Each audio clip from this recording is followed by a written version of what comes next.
Cuando se va a realizar el lanzamiento de un producto o de un servicio, normalmente las compañías suelen hacer un evento. Para ese evento, los que lo diseñan piensan en que sea algo memorable, algo que sea recordado por todas las personas. Se planea todo con tiempo, con mucho cuidado. Se pueden hacer campañas o precampañas previas a este gran lanzamiento. Y para eso, para hacerlo, se buscan pues los mejores lugares, ¿no? El mejor recinto, las mejores condiciones. Se contrata gente profesional de audio, de video, de música. Se consigue un buen maestro de ceremonias que pueda ser un referente para que la gente quiera y pueda ir. Se cuida también aspectos como los alimentos, las bebidas, que haya bocadillos, ¿verdad? Que sean así del gusto de las personas que van a invitar. También se busca que asistan todos los medios de comunicación posibles para que cubran el evento, para que todo lo que ahí vaya a acontecer pueda ser reseñado de manera posterior. Se hacen campañas en medios masivos, en las redes, todo con un solo propósito, impactar, ¿verdad? Que esos consumidores, que esos usuarios de ese producto o servicio vivan una experiencia única y se hagan fieles seguidores, consumidores o usuarios de esas marcas.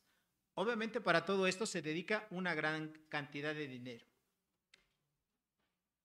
Si me pueden poner la primera lámina, por favor.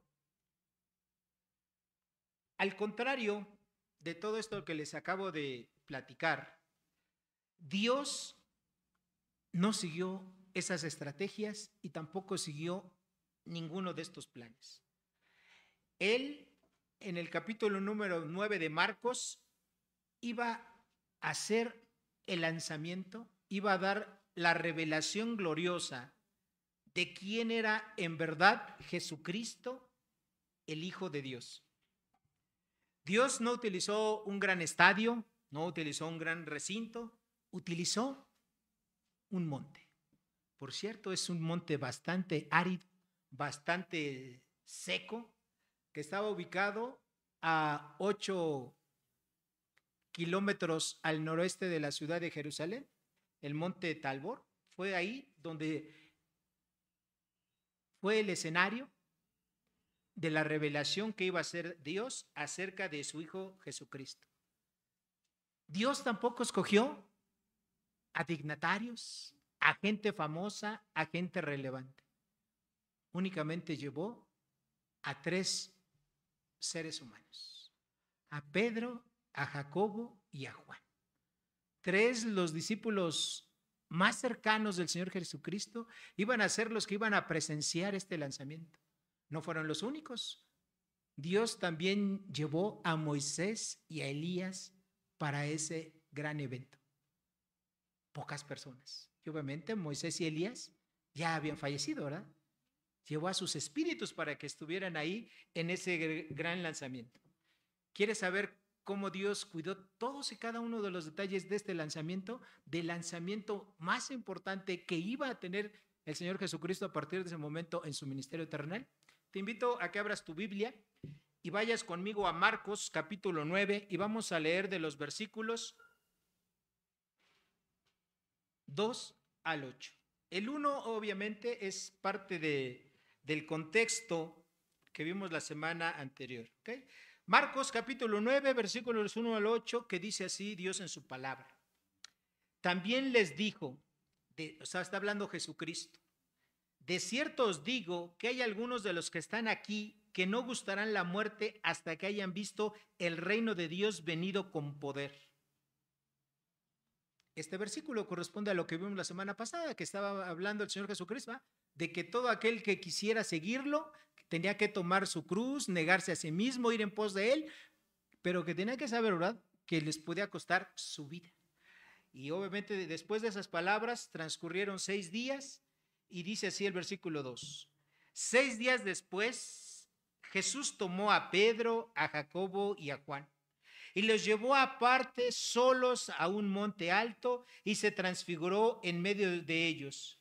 Y sus vestidos se volvieron resplandecientes, muy blancos, como la nieve, tanto que ni aún ningún lavador en la tierra los puede hacer tan blancos.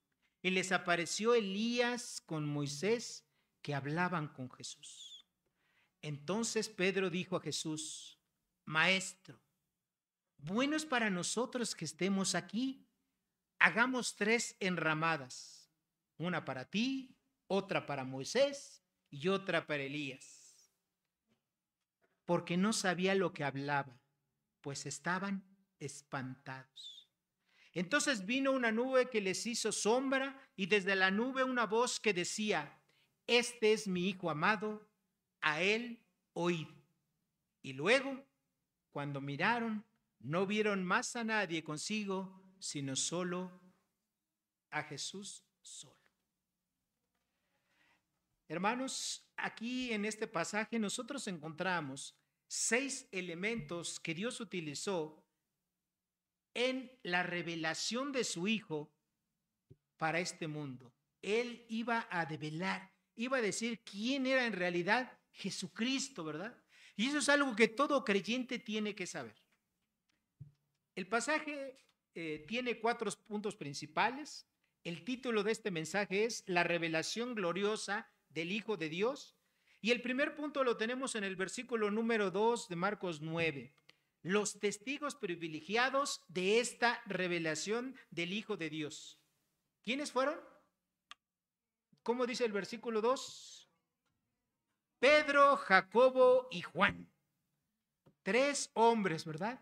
Nosotros ya lo sabemos, hombres como cualquiera de nosotros, comunes y corrientes, sencillos seguidores de Cristo Jesús, que habían dejado todo, absolutamente todo, por seguirlo. Era el círculo más cercano que el Salvador tenía. Y a ellos fue a quien Dios eligió para que presenciaran esto. Porque, hermanos, a partir de este momento, la gloria de Dios fue manifestada en la persona de Jesucristo, no solamente para ellos, sino para toda la humanidad. Esto, hermanos, es un evento glorioso. Este evento glorioso, aquí empezaba. Dios le iba a decir a la humanidad quién era en verdad su Hijo Jesucristo, quién era Él. Pero aquí empezaba el camino hacia la cruz, diciéndole al mundo quién iba a morir por todos y cada uno de ellos. Transcurrieron 6 días, ¿verdad? 6 días después de que Jesús había dicho que todo aquel que quisiera, ¿verdad?, ir en pos de él y seguirlo, tenía que negarse a sí mismo, tomar su cruz cada día y tenía que seguirlo. Después de eso ocurrió esto, 6 días después. Hermanos, la posición que tenía Pedro, Jacobo y Juan fue una posición de alto privilegio, de alta distinción. Hasta ese momento, aunque Jesús ya lo había dicho, ¿verdad?, que era necesario que el Cristo muriera y resucitara al tercer día, ellos todavía no comprendían, ¿verdad? Todavía, como decimos común y vulgarmente, aún les caía el 20 de quién en realidad era su maestro, ¿verdad? ¿Quién era Jesús? ¿Quién era ese hombre que nosotros sabemos que era 100% hombre, pero al mismo tiempo era 100% Dios? Ellos todavía no tenían tan claro eso. Entonces aquí dice que Jesús los llevó a un monte muy alto, ¿verdad? El monte Tabor, ¿ok? Y ocurrió algo fundamental, algo que ni ellos ni ningún otro ser humano habían visto antes de este momento. Dice aquí que Jesús se transfiguró. ¿Qué quiere decir que Jesús se haya transfigurado? Lo primero que tenemos que entender es qué es esto de transfigurarse. Esta palabra, transfigurar, es una palabra evidentemente griega, ¿verdad?, que quiere decir que él literalmente se cambió, se transformó en algo diferente a lo que ellos estaban viendo. Con esto no quiero decir que Jesús haya cambiado su fisonomía, ¿verdad?, que a lo mejor tenía los ojos verdes y ya se le hicieron cafés, o que tenía el pelo de un color y se le hizo de otro. No, lo que ocurrió delante de ellos es que en ese momento la gloria de Dios, en el Antiguo Testamento se conoce como la Shekinah de Dios, la gloria de Dios fue manifestada en el cuerpo de Jesucristo. Y Jesucristo empezó a ser resplandeciente.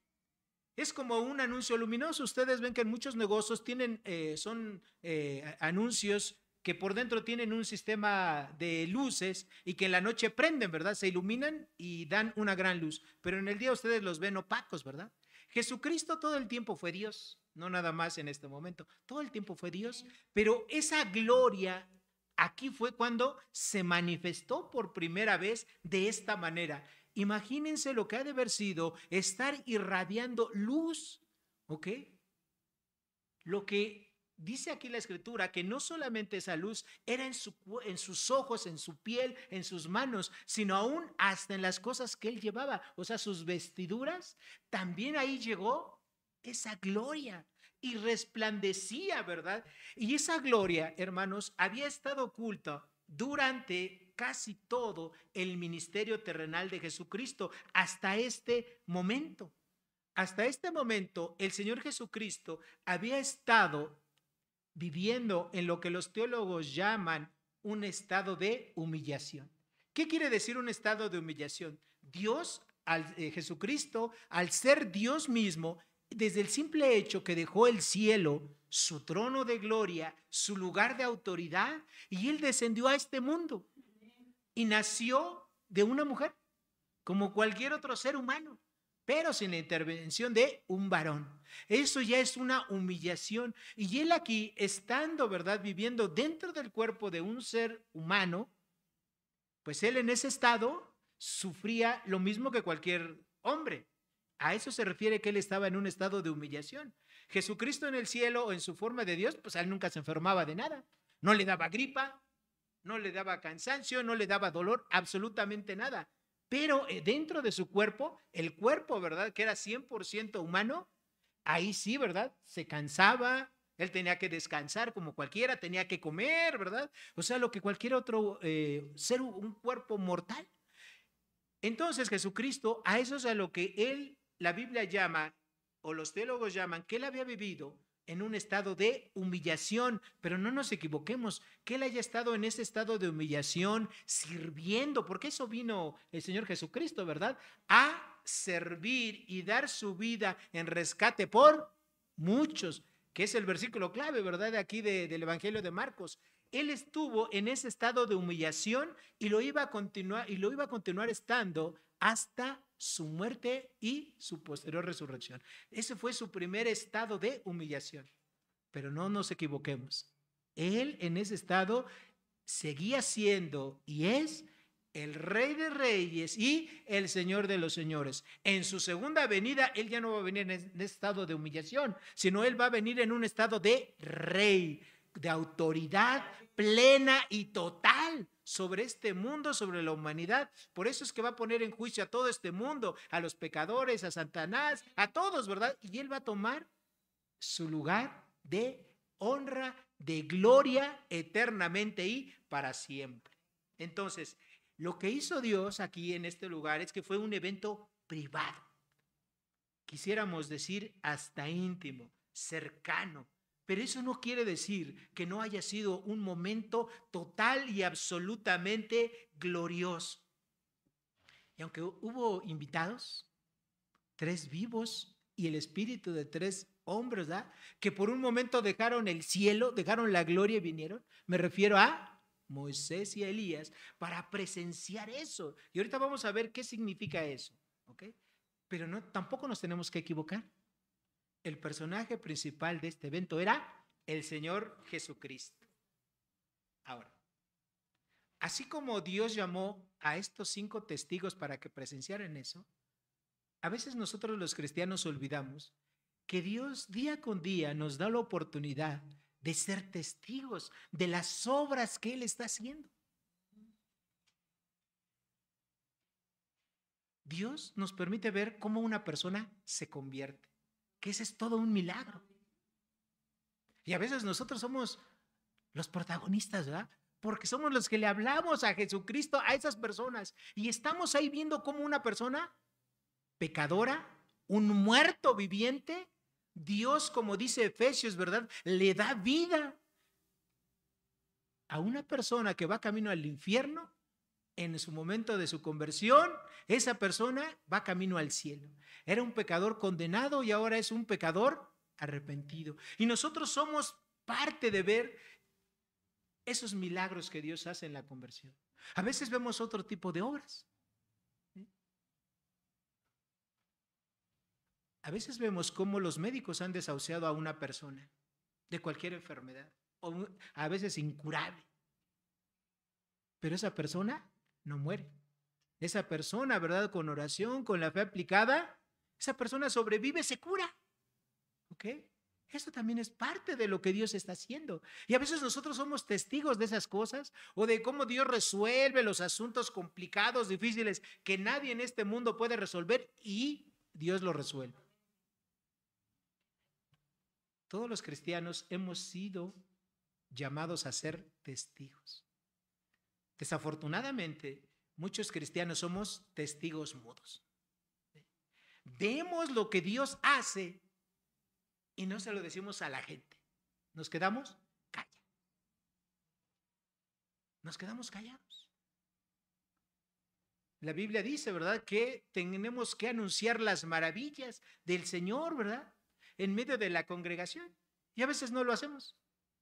A veces Dios obra en nuestras vidas y nosotros somos testigos mudos, ¿verdad? Seguimos ese refrán coloquial que dicen por ahí las personas, más los jóvenes, ¿no? Que dicen, calladito me veo más bonito. Pues no, calladito para los ojos de Dios no te ves más bonito porque no estás obedeciendo a lo que Dios dice en su palabra. Él quiere que seamos testigos, testigos fieles, que le hablemos al mundo de Dios, de su persona, de la obra que ha hecho Jesucristo. Eso es lo que quiere Dios. Para eso nos salvó Dios, para que anunciemos las virtudes de aquel que nos llamó de las tinieblas a su luz admirable. No nos llamó Dios para ser testigos mudos, nos llamó Dios para ser testigos hablantes. ¿Okay? Y cuando tú haces la voluntad de Dios, eres un testigo presencial y ves ahí lo que Dios hace en la vida de todas y cada una de las personas. ¿Okay? Estos testigos fueron privilegiados de estar ahí. Tú y yo también somos privilegiados, primero, en haber sido alcanzados por el Evangelio de la gracia de Dios. En segundo, porque tenemos aquí en este mundo la oportunidad de testificarle a las personas sobre Cristo y su salvación. Y por qué no también, ¿verdad?, de ver cómo Dios transforma el corazón de esas personas. Así como una vez transformó tu corazón. El segundo punto de este mensaje es que Dios cuidó los elementos en la revelación de su Hijo Jesucristo. En los versículos 3, 4 y 7 nosotros leemos lo siguiente. Obviamente seguimos en Marcos 9. Dice, y sus vestidos se volvieron resplandecientes, muy blancos, como la nieve, tanto que ningún lavador en la tierra los puede hacer tan blancos. Entonces, además de que Jesucristo, ¿verdad?, que fue el primer elemento que estaba ahí en medio de esta revelación, él era el personaje central, empezó a brillar al grado de deslumbrar. No sé si ustedes se han dado cuenta, pero cuando tú estás en un lugar, en una habitación, y que de repente a lo mejor tienes poca luz y sales ahorita que están bien luminosos los días, sales y te deslumbra, ¿verdad? Te tienes que poner a lo mejor tus lentes, etcétera. O al revés, cuando estás en un exterior y pasas a una habitación y entras todo lampareado, ¿verdad? Como decimos comúnmente, no se ve. Pues todo eso se queda corto con la cantidad de luz que el Señor Jesucristo irradió en su cara, sus ojos, ¿verdad? Como dice la Escritura, sus ojos en el Apocalipsis parece que van a lanzar fuego, ¿verdad? De tanto que brillaban. Todo su cuerpo irradiando luz. No fue la primera vez que Jesucristo hizo eso. Ya después, cuando Él resucitó, ¿se acuerdan cuando estaban allá en el camino de Maús? Cuando se les apareció a las mujeres también, después de resucitado, dicen que las vestiduras de Jesús, ¿cómo eran? Blancas, ¿verdad? Y que decían, no lo conocían, hasta que después ellos, los apóstoles en el camino de Maús, reflexionaban diciendo, esas palabras como que nos suenan conocidas, ¿verdad? No temblaba nuestro corazón cuando escuchábamos lo que nos decía esa persona en el camino. Y es que era el Señor, ¿verdad? Tuvo que pasar un tiempo para darse cuenta de que Jesús ya tenía un cuerpo glorificado, un cuerpo diferente. Y eso es lo primero que hubo aquí. Entonces, Dios dio, ¿verdad? De la misma gloria que Jesucristo tenía en la eternidad pasada, en ese momento, en todo su esplendor, estuvo con Jesucristo al grado de deslumbrar. El Señor Jesús no necesitó faros, no necesitó luces, porque Él mismo es la propia luz. ¿Okay? Él es la luz que ilumina este mundo, ¿okay? Que ilumina las naciones, que ilumina los corazones de las personas para que puedan entender y creer el evangelio de la salvación. El segundo elemento es sus vestidos, ¿verdad? Además de la propia persona de Cristo, el segundo elemento que Dios utilizó para revelar que Él era el Hijo de Dios, sus vestidos, es decir, lo material. ¿Okay? Lo material. Ustedes prueben a ver si es posible que alguno de las ropas que tenemos se puedan transformar y se puedan volver luminosas. Evidentemente eso no es posible, pero sí, y lo describe Marcos de una manera, nosotros digamos que pareciera en español un pleonasmo. Lo dice primero, sus vestidos se volvieron resplandecientes. Ahí tenemos una figura adjetiva, ¿verdad? Primero, resplandecientes, quiere decir que irradiaban luz. Pero eso no era suficiente para describir los vestidos de Jesús. Después dice que eran muy blancos, ¿ok? Muy blancos. Y cuando tenemos ese prefijo muy antes del adjetivo blancos, en el griego quiere decir que era lo más blanco posible. Es decir, que no hay más blanco que lo que ellos estaban viendo. Y todavía más, una tercera figura adjetiva para decir cómo eran. Dice, y sus vestidos eran como la nieve. Es decir, fue necesario que Marcos, inspirado por Dios, utilizara tres figuras para poder referirse y describir qué tan blancos, qué tan resplandecientes y qué tan puros eran los vestidos que llevaba el Señor Jesucristo. ¿Okay? Ese es el segundo elemento. El tercer elemento, la aparición de testigos celestiales, Elías y Moisés. Que Elías y Moisés hayan estado aquí en este momento, en este evento, tiene un significado muy importante. Moisés representa a todos los santos del Antiguo Testamento y cuyas almas, al igual que la de Moisés, ya estaban en el cielo en la presencia de Dios. ¿Okay? Él representaba a cientos o miles de creyentes del Antiguo Testamento. Ahí estuvo presente Moisés. Segundo, el profeta Elías. Elías representó a todo el gremio de profetas, ¿verdad? Porque nosotros no sabemos los nombres de algunos cuantos profetas, ¿sí o no? Sí, pero no sabemos algunos, los más famosos, Isaías, Jeremías, Oseas, Sofonías, ¿no? Y algunos más, Juan el Bautista. Pero no fueron los únicos, ellos fueron los más utilizados, los más famosos. Pero en el Antiguo Testamento, hermanos, había escuelas de profetas. Y todos esos profetas eran fieles seguidores de Dios, creyentes de. Y en este caso el profeta Elías representó a todo ese cúmulo, a cientos o por qué no, miles de profetas, de hombres que dedicaban, ¿sí?, su vida a enunciarle al mundo la voluntad de Dios en aquel tiempo. ¿Okay? Entonces el profeta Elías representaba a todos esos profetas muertos. También obviamente representó al propio Juan el Bautista, que fue profeta y que tenía poquito tiempo de haber sido muerto por hablar con valor lo que Dios dice en su palabra respecto a la relación, ¿verdad?, incestuosa, que ya lo estudiamos hace algunas semanas. Entonces, Dios utilizó a esos dos testigos, ¿sí?, para ese momento glorioso, para ese momento, para lo que Dios iba a decir en unos versículos a continuación. ¿Qué otro elemento hay aquí? Bueno, en el versículo 7 dice que la voz de Dios. La voz de Dios estuvo presente, ni nada más ni nada menos. Así como en el Antiguo Testamento se manifestaba la voz de Dios, o cuando en el bautizo del Señor Jesucristo, desde el cielo, ¿verdad? Se oyó la voz de Dios que decía, este es mi hijo amado, ¿verdad? En quien tengo ¿qué? Complacencia. Aquí Dios, ¿verdad? Volvió a decir lo mismo acerca de Cristo, diciéndole al mundo, este es mi hijo amado. ¿Ok? Ser el hijo amado de Dios significa ser de la misma naturaleza, de la misma sustancia que tiene Dios.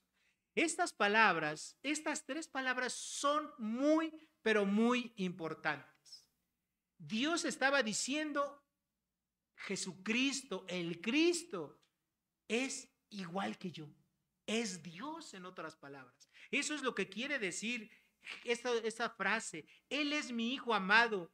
Quiere decir, es de la misma sustancia, de la misma naturaleza que yo.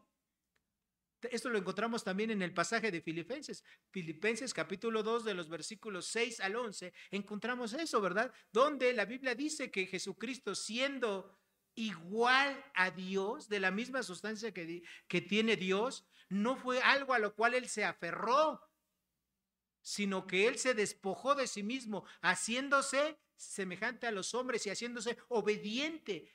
Y esa obediencia le llevó hasta la muerte y muerte de cruz, por lo cual Dios le dio un nombre que es sobre todo nombre, para que en el nombre de Cristo se doble toda rodilla de los que están en el cielo, en la tierra, en el mar, y toda lengua confiese que Jesucristo es el Señor, para gloria de Dios el Padre.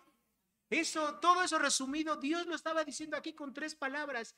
Este es mi hijo amado. Con tres palabras, Dios estaba resumiendo quién era Jesucristo. Y esta es la revelación, hermano, hermana, más importante que Dios iba a hacer en todo el Nuevo Testamento. ¿Quién era en verdad Jesucristo?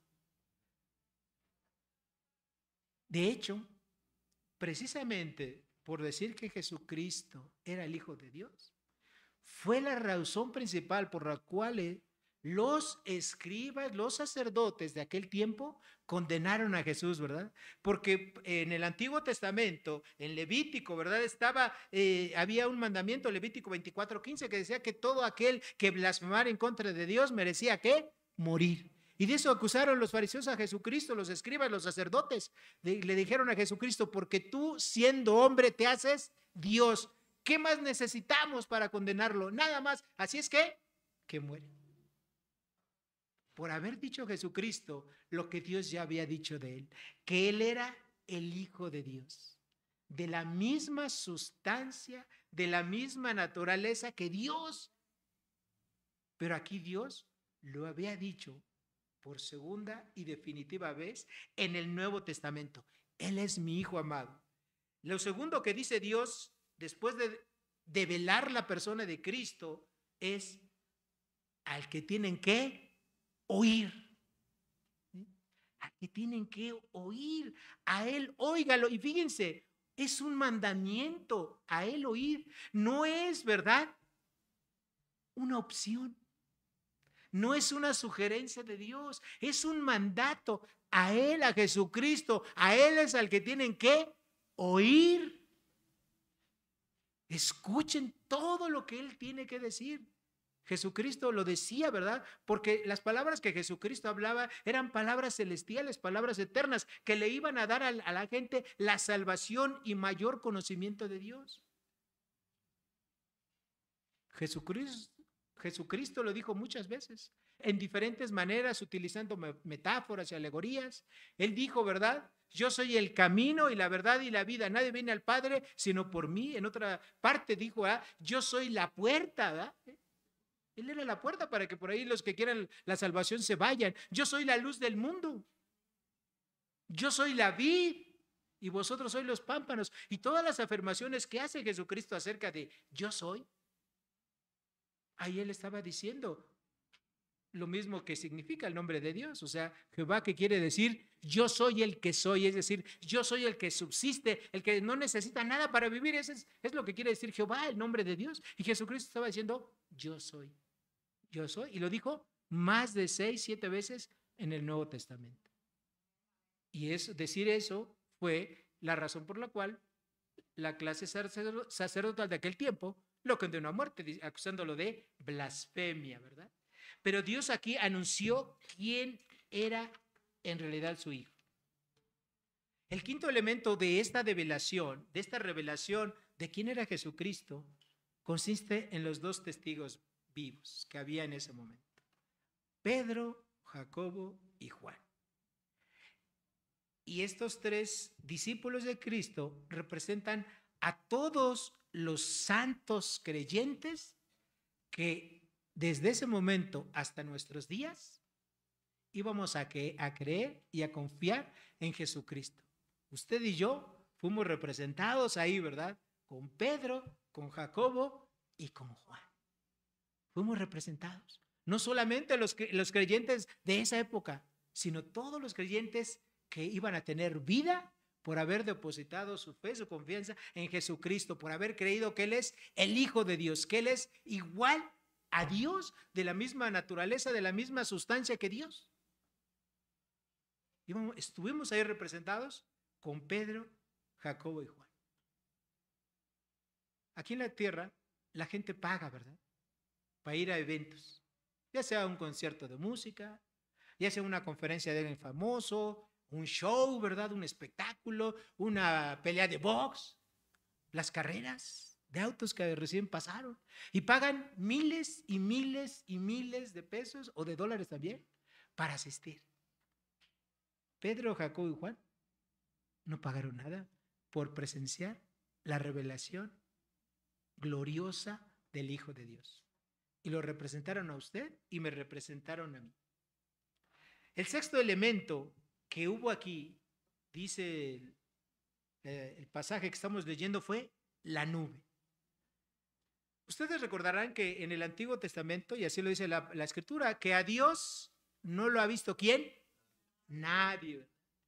Lo que las personas, los profetas, lo que presenciaron ellos eran teofanías, es decir, manifestaciones de la persona de Dios. Por ejemplo, cuando Moisés estuvo ahí en una zarza, Moisés veía que la zarza ardía, ¿verdad?, pero no se quemaba, y escuchó una ¿qué? Voz audible, ¿verdad?, de Dios, ¿ok? Esa fue una teofanía. Y así más, así hay N teofanías en el Antiguo Testamento. Pero Dios también se manifestaba, ¿verdad?, en una nube. ¿Se acuerdan? Cuando Dios sacó al pueblo de Israel, en el día, ¿qué tenía el pueblo de Israel cuando iban caminando? Una nube, ¿verdad? Esa nube los protegía, los cobijaba. ¿De qué los protegía, los cobijaba? Del sol, ¿verdad? Imagínense las temperaturas a 40, 50 grados en el desierto. Ahí estaba. Y esa nube no era otra cosa más que la Shekinah, es decir, la gloria de Dios que estaba cuidando a su pueblo amado y protegido. Dios también manifestaba esa gloria en la noche. En la noche, cuando el pueblo de Israel tenía que caminar, ¿cómo los guiaba Dios? Con una columna de fuego, ¿verdad? Con una lámpara inmensa que los alumbraba y les daba calor. Porque en el desierto ustedes saben que los climas son extremos. Como no hay vegetación, como no hay nubes, como no hay nada, en el día hace un calorón que para qué les cuento, ¿verdad? Pero en la noche hace un frío que te quedas ahí, te da hipotermia y ahí puedes morir. ¿Okay? Y en la noche, la Shekinah, la gloria de Dios, en forma de nube, de columna de fuego, iba guiando, alumbrando y dando calor a ese pueblo. Aquí, como fue de día en este pasaje, lo que ellos vieron fue una nube, ¿verdad? La mismísima gloria de Dios. Ese gloria de Dios, esa Shekinah de Dios, que estaba también presente en el tabernáculo y en el templo. ¿Se acuerdan? Ahí está. Ahí dentro del templo y del tabernáculo había dos áreas, ¿verdad? El lugar santo y el lugar santísimo. Al lugar santo prácticamente nadie puede entrar y al lugar santísimo solamente alguien puede entrar, el sumo sacerdote y una sola vez al año. ¿Por qué? Porque ahí estaba la gloria de Dios. Ahí estaba esa gloria de Dios que lo estaba representando a Dios. Era tan santo ese lugar, por eso se llama el lugar no santo, ¿va? Lo primero es el lugar santo, donde estaban los sacerdotes, etcétera, pero donde estaba Dios, el arca, ¿sí se acuerdan de todo eso? Era el lugar santísimo.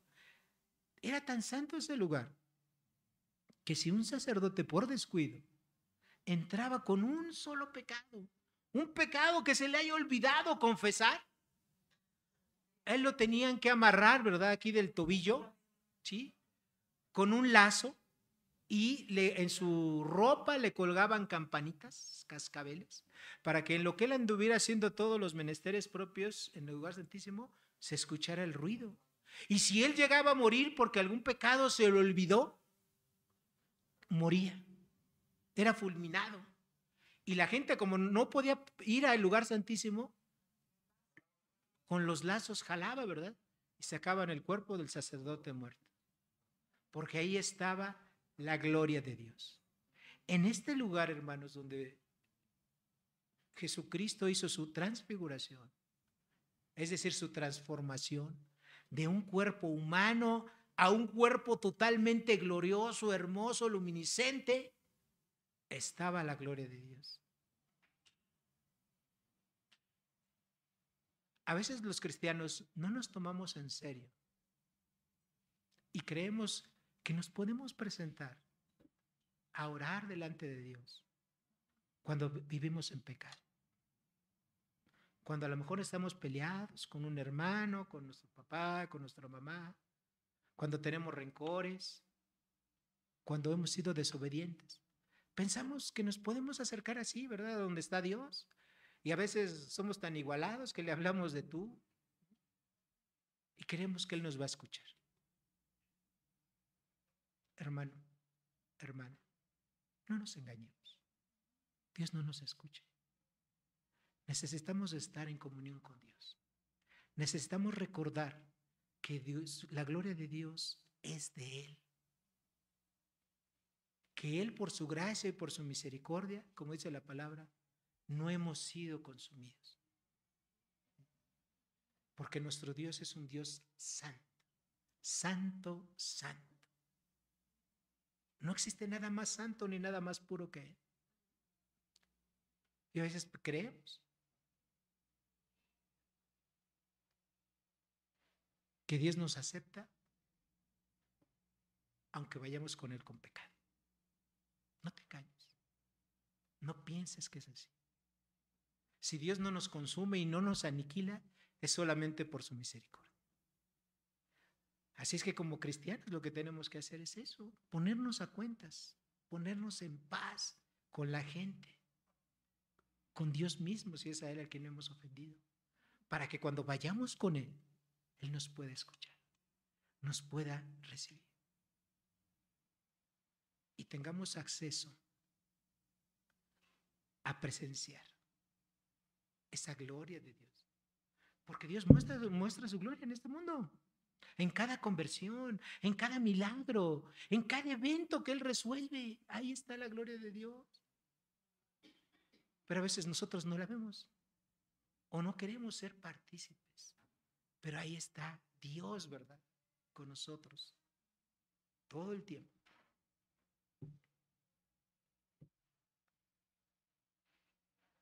Vivir una experiencia gloriosa normalmente cambia la mentalidad y por ende cambia la vida de cualquier persona,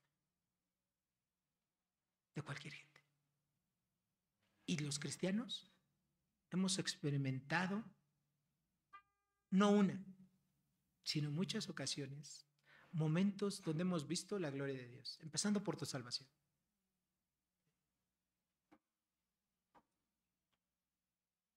Y Dios quiere que vivamos así. Pablo dice, ¿verdad?, que él iba de victoria en victoria, de triunfo en triunfo, viendo ¿qué? La gloria de Dios. Y a veces, pues no queremos eso, ¿verdad? A veces nuestras vidas están tan ocupadas en las cosas de este mundo, en las cosas tan triviales, que no nos damos la oportunidad de estar ahí, en el lugar en el cual un día estuviste, en el momento de tu conversión, en el momento que tenías una plena comunión con Dios, en el momento en el cual confesaste todos tus pecados, te arrepentiste, y ese fue un momento glorioso, ¿verdad? Un momento en el cual todo lo que tú habías hecho, los errores del pasado, los pecados habían sido perdonados, destruidos, quitados, ¿verdad? Eliminados, como dice la palabra. Estabas en una plena comunión con Dios. ¿Tu alegría cómo era? Enorme, grande. Pero eso poco a poco se va a acabar. Y a veces como cristianos vivimos vidas tristes, comunes. A veces ni siquiera reflejamos, ¿verdad?, un poquito la gloria que Dios quiere que reflejemos en nuestras vidas. El tercer punto de este mensaje, y creo que hay muchos nos vamos a identificar, ¿verdad?, con el apóstol Pedro. Pedro hace una propuesta al Señor Jesucristo. Él viendo, ¿verdad?, siendo testigo presencial de la revelación, de lo que estaba ocurriendo con sus ojos humanos, dice la Escritura lo siguiente, versículos 5 y 6. Entonces Pedro dijo a Jesús, Maestro, y pareciera pregunta, pero no lo es. Dice, bueno es para nosotros que estemos aquí. Hagamos 3 enramadas, una para ti, otra para Moisés y otra para Elías. Y el versículo 6 es bien contundente, porque no sabía lo que hablaba, pues estaban espantados. Los 3, ¿verdad? Pedro y Jacobo y Juan estaban espantados. Entonces Pedro, como siempre era el de la iniciativa, ¿verdad?, ¿qué dijo? Maestro, para estar aquí para nosotros es bueno. O sea, estamos siendo testigos de algo increíble, algo inaudito, ¿ok? Porque recuerden, hermanos, a Dios, ¿cuántos lo habían visto? Nadie. Pero Jesucristo es la imagen del Dios que invisible. Y ellos no solamente vieron su cuerpo mortal como todos los demás seres humanos de aquel tiempo, sino que ellos estaban presenciando esa transformación en un cuerpo glorioso. Entonces él dijo, ¿es bueno para nosotros? Sí, es bueno para nosotros. Y lo que se le ocurrió a él, vamos a hacer 3 enramadas. Cuando nosotros decimos, bueno, ¿qué son 3 enramadas? La palabra que aquí se traduce como enramadas es 3 tiendas, 3 toldos, ¿sí?, 3 recintos, ¿verdad? Ahora sí que como casi 3 moradas, una para que esté Elías, una para que esté Moisés y una para ti, ¿no? Pero dice aquí la Escritura, ¿verdad?, que eso lo dijo Pedro porque estaba espantado, porque no sabía lo que había presenciado. Y yo creo que si a nosotros nos hubiera ocurrido, hubiéramos estado ahí, igual que Pedro, hubiéramos dicho cualquier cosa, ¿verdad? Hubiéramos hecho cualquier otro tipo de propuesta. Oye, Señor Jesús, ¿y si te traigo una Coca-Cola? Una para cada quien, ¿no? Pues hace mucho calor. O no sé qué hubiéramos dicho, ¿verdad? Pero eso fue lo que se le ocurrió a él, a Pedro, porque tenía miedo. A veces cuando tenemos miedo, hermanos, nosotros no vemos correctamente a la persona de Dios. No lo vemos. Y nosotros como seres humanos es natural que sintamos miedo. Sentimos miedo por el futuro, por lo que viene. Sentimos miedo cuando nos dicen que tenemos una enfermedad o un ser querido tiene una enfermedad grave, o cuando nos quedamos sin empleo y no sabemos cómo vamos a llevar dinero para que coma tu esposo o tu familia. En fin, tantas cosas, o perder el empleo, tantas cosas que te pueden producir miedo. Y cuando estamos en medio del miedo, podemos decir y hacer cosas como Pedro, ¿eh?, por decir. Y a veces así somos los cristianos.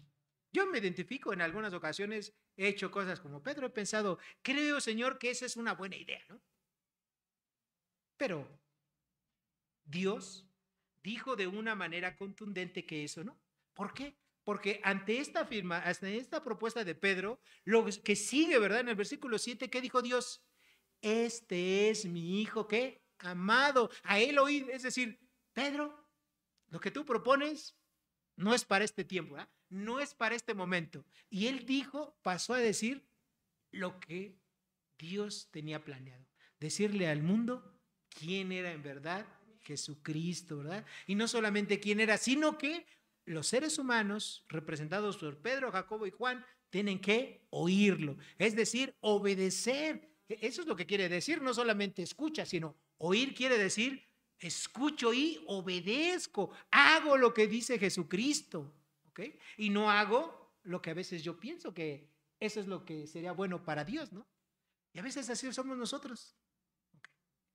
A veces nosotros le queremos decir a Dios, oye Dios, mira, yo sé que tú quieres que prediquemos el Evangelio, pero ¿no será mejor que me espere un poquito más?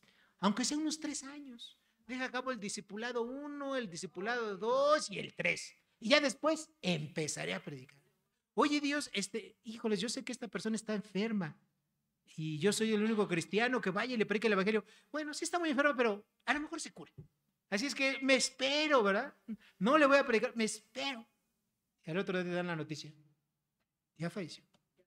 Y a veces nuestras ideas, Dios nos dice, está buena tu idea, pero no es mi voluntad en este momento.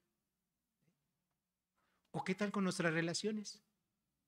Ay, Dios, pues ve, este joven varón, qué guapo es, ¿verdad? Qué inteligente, qué abusado, de buena familia y todo. Y tú eres una señorita cristiana, pero no es cristiana. Dios, pero a mí se me hace que sí, ¿verdad? Es un buen partido. No estás escuchando lo que Dios dice, no estás escuchando lo que Dios quiere. ¿Sí? Porque piensas que tus ideas son mejores que lo que Dios tiene para ti. Son mejores que lo que Dios ha revelado en su palabra. Y nuevamente, Dios solamente dijo, a él oíd.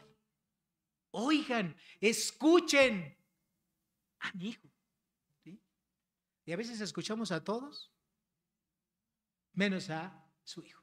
¿No? A veces nosotros escuchamos a nuestro compadre Jacinto, ¿verdad? A nuestra comadre Chonita, ¿no? A un buen amigo, un buen compañero. A veces ni cristianos son, ¿verdad? Pero los escuchamos y obedecemos lo que ellos dicen, en lugar de escuchar y obedecer lo que Dios dice en su palabra. Y hermanos, esto de no escuchar a Dios no solamente nos pasa con desobedecer mandamientos. A veces queriendo obedecer a Dios, pensamos que nuestras ideas son mejores. Allá en Canadá había una iglesia que estaba ubicada cerca de un barrio muy, pero muy pobre, de gente que eran inmigrantes. Ellos estuvieron orando y pensando cómo podemos alcanzar con el Evangelio de Cristo a las personas de ese barrio. Eran casi en su mayoría latinos. Dice, porque ellos pues trabajan bastante, no tienen mucho tiempo, ¿verdad?, para congregarse. Y pues los domingos, que es el día que descansa, están muy cansados, muy agotados. Entonces, ellos después de orar un tiempo decidieron hacer el siguiente plan. Compraron un pequeño camión usado de esos de turismo y fueron, ¿verdad?, a esos barrios y empezaron a vocear que si querían ir a una iglesia cristiana, etcétera. Y la gente empezó a responder bien y se empezaron a subir al camioncito y empezaron a acudir a la iglesia y cada 8 días hacían lo mismo y esa iglesia empezó a crecer, a crecer, a crecer, a crecer y a dar el evangelio y las clases de los niños que antes casi no tenían. Después tuvieron muchísimos niños, en fin, la iglesia creció. Empezaron a predicar muy de Cristo. Y eso fue una bendición para esa iglesia. Otras iglesias, ¿verdad?, que estaban lejos de ahí, al ver lo que había ocurrido en esta iglesia, dijeron, pues si a ellos les funcionó, a nosotros también nos tiene que funcionar. Y no compraron un camioncito, compraron 6. E hicieron lo mismo, fueron a ciertos barrios igual, de migrantes, gente pobre, hicieron exactamente lo mismo. ¿Y qué creen? Así como iban los camiones con una sola persona al chofer, así regresaban. A veces hasta queriendo hacerlo bueno, si no es la voluntad de Dios, hermanos, eso no se va a hacer. Porque Dios muestra su voluntad, ¿verdad? Para cada persona, para cada iglesia. Y no se trata de que copiemos, ¿verdad?, lo que a otros les funciona. A lo mejor para esa iglesia, esa era la voluntad de Dios, ¿verdad? Así iba a crecer, a edificar a personas y eso. Pero a lo mejor la voluntad de Dios para esa iglesia no era esa forma, era otra. En el versículo número 8 encontramos cómo terminó la revelación del Hijo de Dios. Dios lo terminó rápido. ¿Sí? A diferencia de los eventos, de los lanzamientos de producto, Dios terminó todo rapidísimo. Dice el verso 8, y luego, cuando miraron, no vieron más a nadie consigo, sino a Jesús solo. Y así empezó, hermanos, con esta revelación de que Jesús era Dios, el Hijo de Dios, de la misma sustancia de Dios, de la misma naturaleza de Dios. La nube se apartó, dejó de escucharse esa voz, desapareció Elías, Moisés. Las ropas de Jesús y su persona volvieron a su estado de humanidad.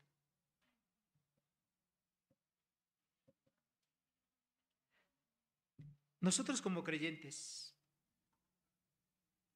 somos testigos en nuestra propia vida, porque por fe creemos que Jesucristo es Dios mismo, el Hijo de Dios. Los testigos tienen que hablar. Tenemos que hablar de eso. Decir eso, hermanos, en nuestro país no nos cuesta más que nos tiren de locos, que nos digan una grosería o que nos lleguen a golpear. En otras latitudes, decir esto te puede costar la vida. Pero si nosotros no estamos dispuestos a vivir por y para Cristo, menos vamos a estar dispuestos a morir por Él. Primero tenemos que vivir para Cristo y esperar si algún día Dios nos concede el enorme placer y privilegio de morir por su causa. Pero mientras no vivamos para Cristo, te aseguro que nunca vas a morir por Él. Empecemos haciendo lo que tenemos que hacer. Somos testigos, hablemos de quién es Jesucristo, el Rey de Reyes, el Señor de Señores, y quien muy pronto volverá a este mundo con poder y gran gloria para juzgar a todas las naciones, a vivos y a muertos. Oremos, hermanos. Padre Santo, gracias te damos, Señor, por tu palabra. Gracias porque tú, a diferencia del mundo, escogiste la forma, el momento y todos y cada uno de los elementos para manifestar al mundo quién era en verdad tu Hijo Jesucristo. En este momento, en esta transformación, la gloria mostrada, Señor, por el Señor Jesucristo fue el inicio del camino que lo iba a llevar a la cruz para morir en nuestro lugar, por todos y cada uno de nosotros y por toda la humanidad. Llévanos a ser testigos dignos, Señor. Testigos que hablen, que no callen más, Señor. Y que si hasta ahora hemos sido testigos mudos, te pidamos perdón, Señor, nos arrepintamos por ello y realmente dispongamos nuestra vida para vivir como a ti te agrada. En el nombre poderoso del Salvador Cristo Jesús, lo pedimos y lo agradecemos en esta tarde. Amén y amén. Hermanos, que Dios les bendiga.